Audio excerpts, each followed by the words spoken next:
All this, the 55-year-old Professor George Wajackoyah attributes to his childhood problems when he lived as a street boy from the age of 6 until a good Samaritan showed up and doors began opening for him. 6 law degrees and countless other contributions to various initiatives, with his interactions spanning across a list of world leaders, reading from who is who to slum dwellers, widows, and the many less fortunate he helps feed through his feeding programs. He is Professor George Wajackoyah. Karibu sana katika show. Thank you and welcome. Good to have you. Thank you. From a street boy, yes, to where you are now. Yes. A long journey. Yes. But well deserving. Thank you. Okay, so why did you flee? I left the country in 1990 when situations were not favorable to my place of work following Dr. Robert Wajackoyah's murder, of which I was part of the investigators from the then Security Intelligence Headquarters, the Special Branch. Then I went to the United Kingdom, where I became a refugee. Tell us a bit about your growing up. Yes, I come from Mumias in Western Kenya. Yeah. And my coming to the city was as a result of my parents divorcing, which is something that will require another day to cover. But to be in short, my mother and father divorced when I was 4 years old. And then my father left for Uganda and remarried. So I was left under the custody of my grandparents. Mm-hmm. My grandfather being a village catechist, Roman Catholic, and my grandmom being the same. At the age of 6, I was molded by a python, which when I was taking care of my grandparents' animals with the other grandchildren. Mm-hmm. Unfortunately, she was killed and I survived, but I was partially deaf for a while. Who died? Your grandmother? No, the snake, the python. Oh. Yeah, it was killed, or she was killed. Oh, okay. And then I was rescued, but then I survived with partial injuries, of which I have scars on my body, the squeezing of the skin.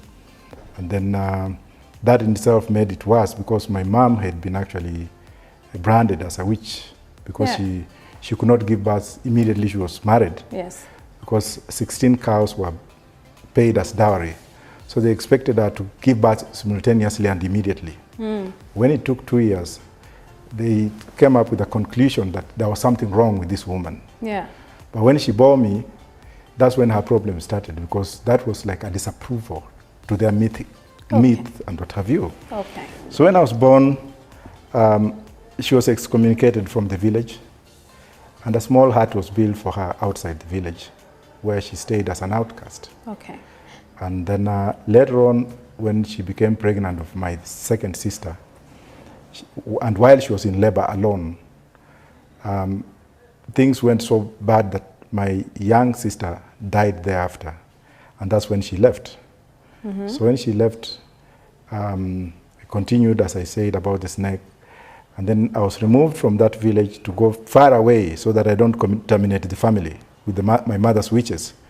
So I used to go for about 10 kilometers in a school known as Buhui Primary School, which is more or less like 2 hours walk. So I used to wake up very early in the morning, I would go and come back. Then, unfortunately, in 1969, it rained during lunchtime, and we had gone to seek shelter that we could actually beg for porridge, because the woman there was selling porridge. Yeah. And then the lightning hit the place, and she died, plus another woman. So I was severely burned on my right shoulder, which I think when I joined the police, they didn't actually examine me properly. Mm-hmm. Otherwise I would not have joined the police. Yeah, but that is God's fate. Yeah. Then after that, things went so bad in that I walked in search of my mother, whom I could not even recognize that particular time. Mm-hmm. So I ended up in Busia, and I was like walking that direction because that's what I knew, she came from that direction. Mm-hmm. Unfortunately or fortunately for me, I befriended a man of Somali origin and appearance who happened to be a driver of the long petrol hauliers. So the man brought me to Nairobi with an intent, which I didn't realize, that he was a purifier. So when he put me in his house, he went to buy milk, and eventually when he came back, he was hit by a vehicle, and he died on the spot. So on the same day, I was kicked out of that house, and I started now navigating my way around. And I graduated into a Chokora. Yes. And I grew up in the streets, the harsh streets of Nairobi. Yes. And eventually, I joined the Hare Krishna, Hare Rama, because they used to come to the streets to give us what we call prashadam. And then I went to the temple in Ngara.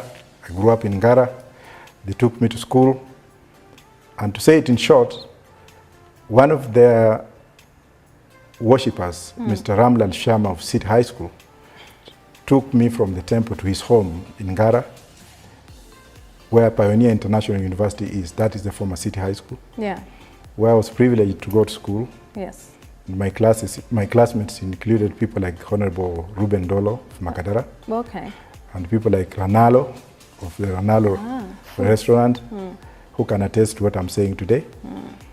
Then eventually, J.J. Kamodo adopted me, not as a son, but as a guardian.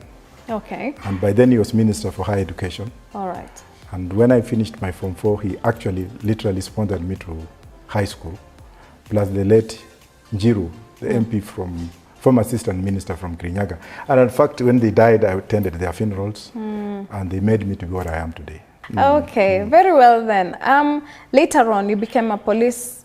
Yes, why did you decide to join the force? Well, when I went to St. Peter's Mumias for my A-levels, we were the second pioneers. And we tried our level best.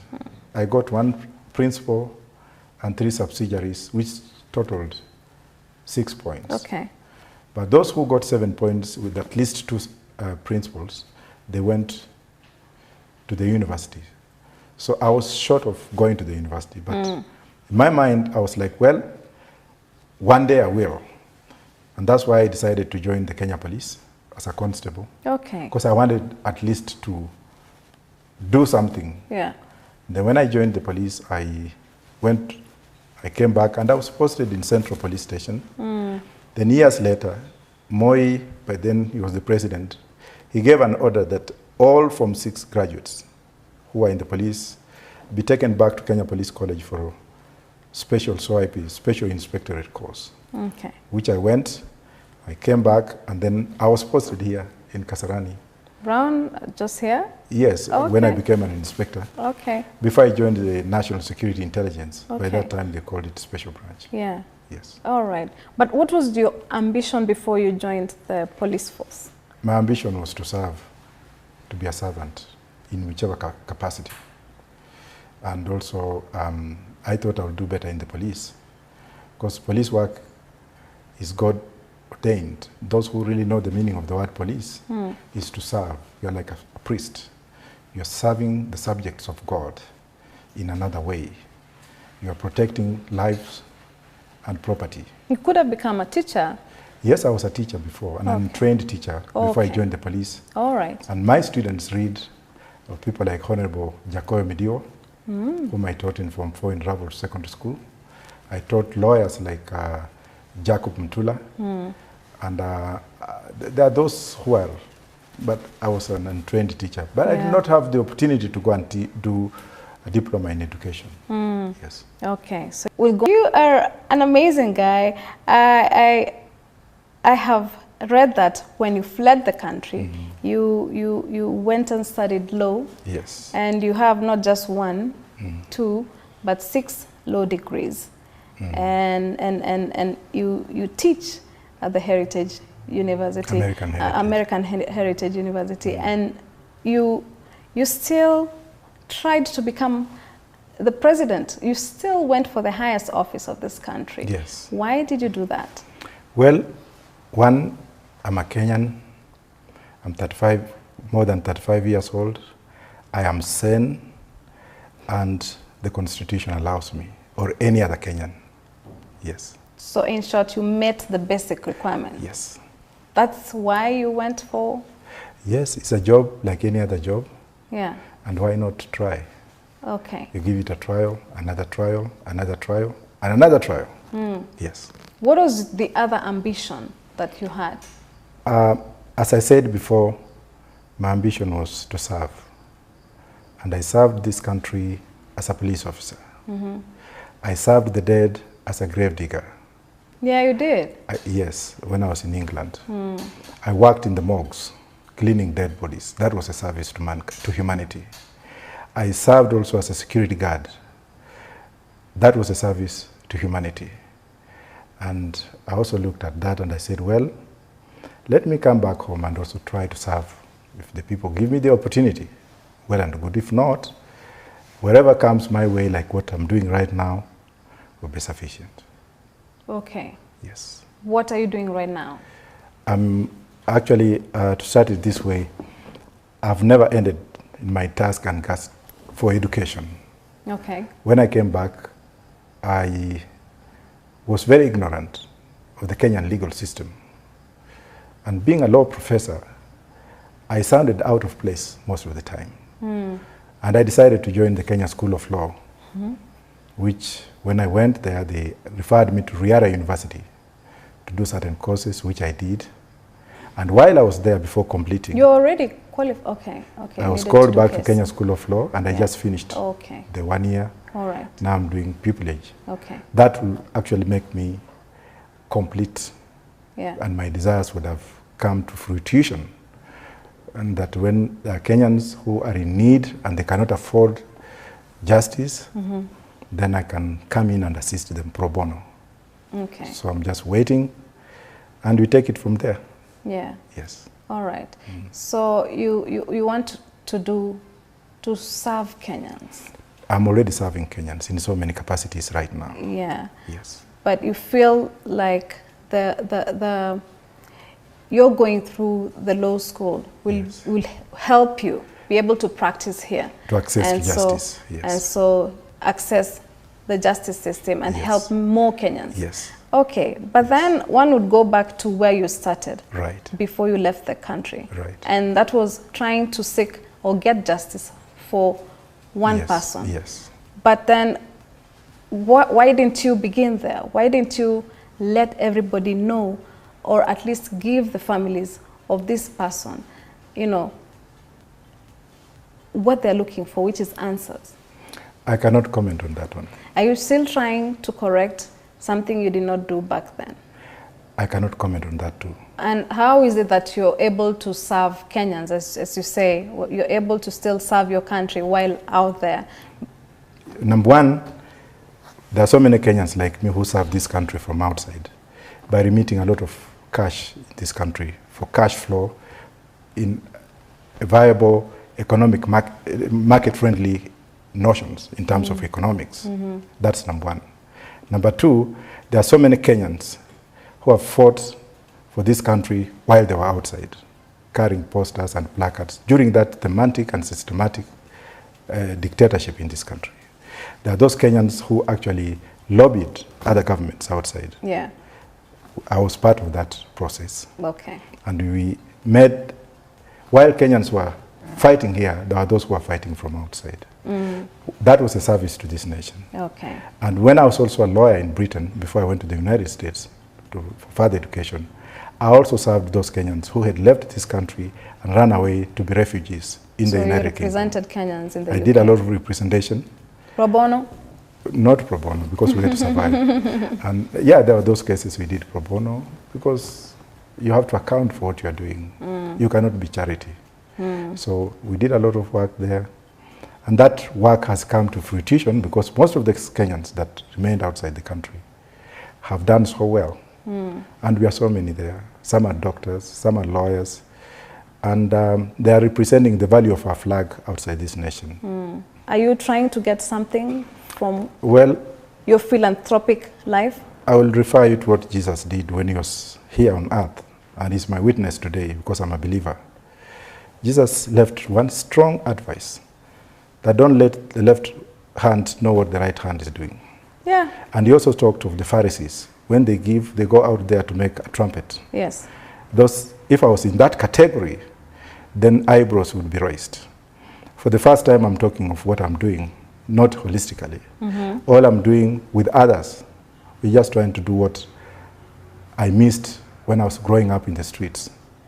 I'm doing this by examples. I know where the rubber hits the road. I know what people go through because I went through the same. Yeah. And if I don't do that, then I don't think whether it will be complete. For example, now, Yes. let's take the Kenya police, for example. I grew up in the police service as a career, and a lot have been told about the police. Yeah. A lot of regulations have been made to reform the police. But the people who want to reform the police are themselves very, very corrupt. There are people, including politicians, who made very weird statements about the police. They take the police as nothing. Yeah. Yet today, we have more graduates in the police than any You're other right. time before. Yeah. So my first goal was to go back to the police and say, you know what, I was part of you, and I would like to see a proper image of the police. Yeah. Even though we have the old school, the fourth standing order, which was systematically colonial, to train a police officer to do what the colonial master wanted. Yeah. What I came up with is, instead of standing aside and blaming, why can't I also give a helping hand to the police? And that's why for the first time, I took 28 police officers and took them to the university. Oh. They're actually graduating in May. Okay. And then later on also, I was called by the police to help to find out what we can do for public safety. Okay. So I went back and Is that why you... Yes, I may show you Yes. this. Yes. The police has now created what we call the National Disaster Management Unit, Okay. and that's their logo. Right. And most of the police officers that have taken to the university Yeah. have joined this department, National Disaster Management Unit, Yeah. which is a new way of thinking in the police, Yeah. where we members of the public are actually partnering up with the police for public safety. Okay. Now, if we can give them incentives, Yes. if we can show them that we love them, and if we can give them education and improve their social needs Yeah. in terms of better pay, Yes. proper education, Yes. better housing, Yes. Medicare, Yes. then why not do that so that you can improve the image of the police? There seems to be an open door between police and, you know, the public, Yes. and which is helping things Yes. around and bringing the much needed peace. Although we have a lot to do, but it's really, we've come a long way. Yes. And I love the fact that your heart seems to be right there. You know? fact, What brought him to the limelight was, however, the one thing he completely refused to discuss during this interview, saying all that he wants to be known for today is as a servant of the people. Before seeking asylum over 20 years ago, he was part of a team of investigators tasked with finding the killers of the then Minister Robert Ouko. An investigation that was marred with many accusations that he says threatened his life, forcing him to flee the country. Big CV. You can read your CV the whole day. at least. You've done quite a bit. So do you think that this country has sort of has the right environment for people to want to come back home, like yourself? Well, let me put it very straight. While the government is trying, but they have not tried enough. And I would rather say it this way, like what other countries have done. It's up to the government to listen to me and to hear me. Let them try to put incentives and attract Kenyans to come back and invest. Yeah. Because we have a lot of money outside this country. We pay a lot of taxes outside this country. And then we also offer a lot to those countries in terms of brain drain, things that would come back and do. Yes. So if the president can establish a commission and put some people on that commission who know what the diaspora means, not just any Tom, Dick and Harry who have never been on the plane, or maybe they have been on the plane once and they went to a bar and came back. People who have really been out there, people who have read, people who have worked in big jobs in the United States, in UK, in Japan, to come and be a think tank to bring in economic development, not political development. Political development can come later on. That will be very, very good. Secondly, and I will bypass a little bit of that question, the president should also know that the issue of unemployment is not being tackled. But here is the solution. Anyone who has gone to school and has got what it takes to work, There are plenty of jobs out there. All that the president needs to do is to establish a task which will actually export labor. Out there? Outside this country. India has done this very successfully. Bangladesh has done this very successfully. The Chinese are doing this, exporting labor. If you go in any international airport today, or any hospitals in the United Kingdom and in the United States, even France, you'll find that most of those people who are doing those jobs are imported from India. Now here's advice, Mr. President. Form a task, let that task do what you call an assessment need for those who need, and categorize those who need particular kinds of jobs. Then let there be bilateral treaties with certain countries, if not multilateral treaties with favorable contracts where the government is party to those contracts, where there will be fairness, where there will be proper remuneration, where there will be Medcare, and also bereavement fund to repatriate those who die outside. Okay. Trust me, the issue of unemployment will be cut off by 50%. And I must also thank the CS Cabinet Secretary, Amina. Amina, I mean, recently when I was in Hawaii, I read something so good and it made me feel so good about her. When she recently made a deal with the Middle East government to export 1,000 jobs to the Middle East. We have reached a point where we can export labor. And we can do it in a very fashionable way by international bilateral treaties. Okay. So now, coming back to the Kenyans, I think we have a lot of problems when you come in. There's a lot of money out there in the World Bank that can resettle Kenyans. Yoweri Museveni of Uganda did the same when he took over power. He went to the World Bank and they gave him a soft loan to create conducive infrastructural atmosphere where most of Ugandan doctors were called back to come and work without interfering with their family. And currently, Museveni is supplying doctors to Cuba. Okay. There's a surplus of doctors. So our president should know that we can help to fix this thing called unemployment by exporting labor. Yes. But then one would say, why not create those opportunities right here? Well, as at the moment, we have a constitution which is progressive constitution. We have economics which is progressive economics. And for us to reach that goal, we can also look at what other countries have done and emulate them. While we create labor, we can also go back to the drawing table and look at why we have gone wrong since the independence. For example, our educational system is not geared towards job-related solutions. Everyone wants to go to the university to become a banker. Everyone wants to go to the university to go and do some job somewhere, white-collar jobs. Look at Japan. The toys we buy from Japan, the toys we buy from China are made by people who have taken that as a trade of survival.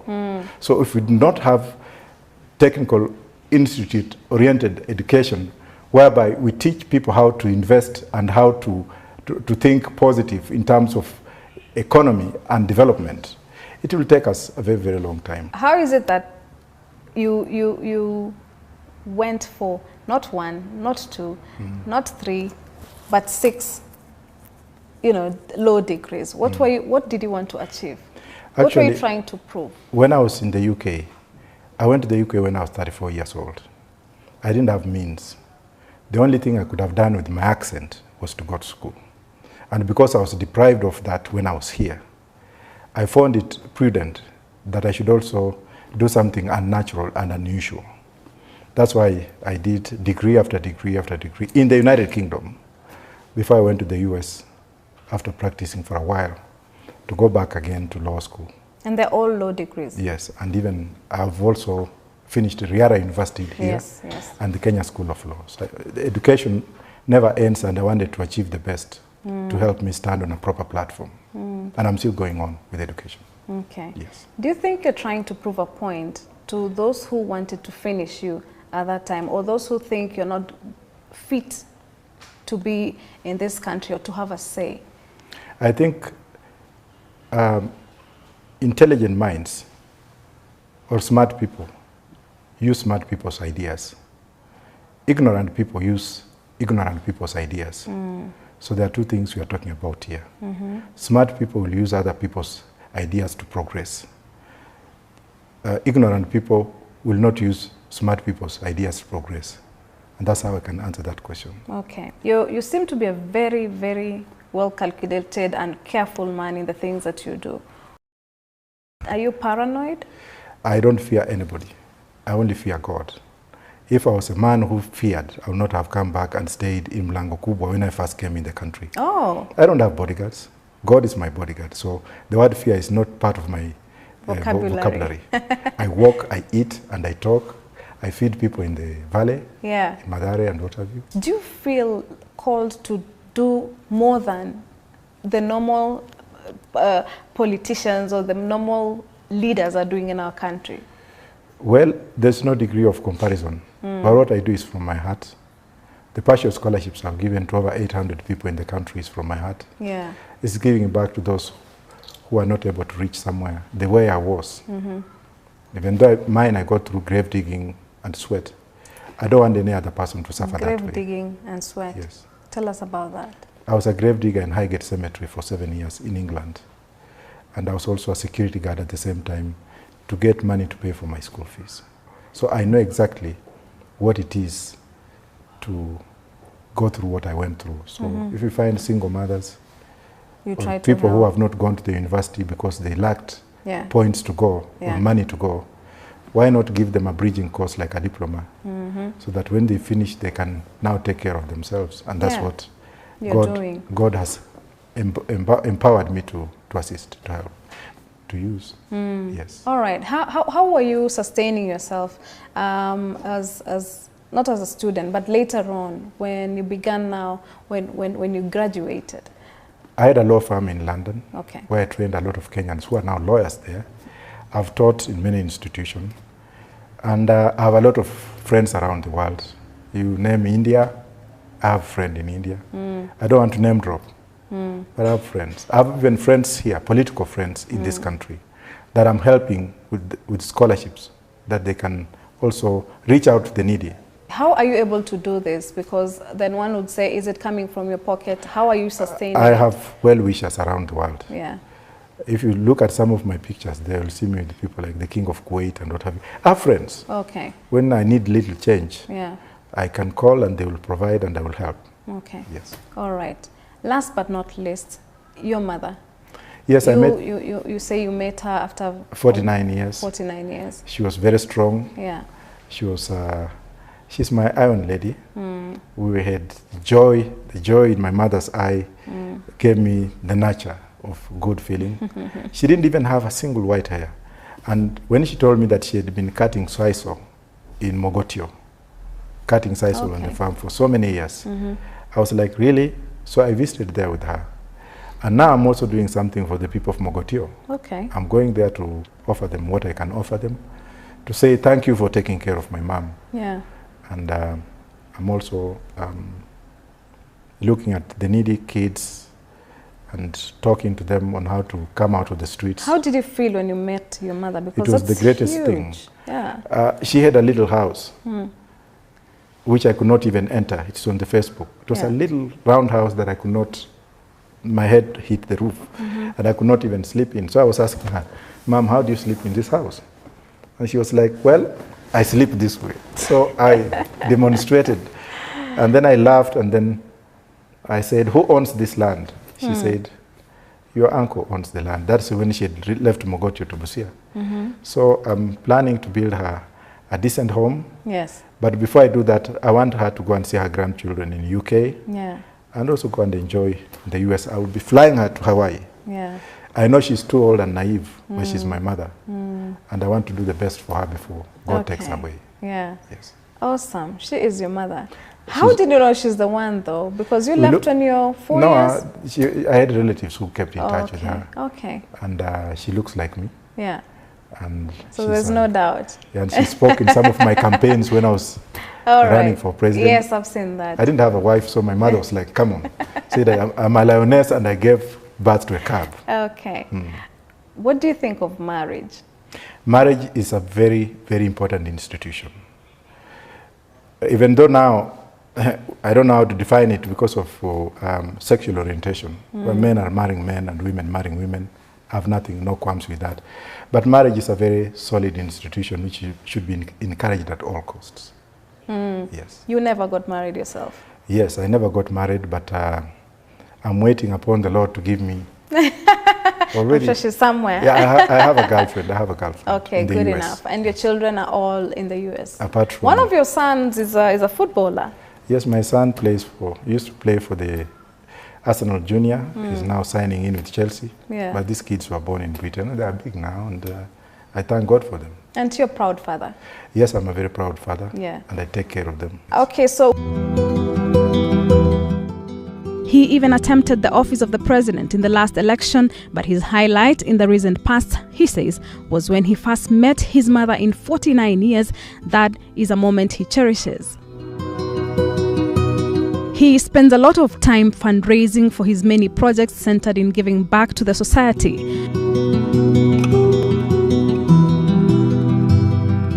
All his children live or work abroad, but he says he is committed to giving them the very best to help them achieve their dreams.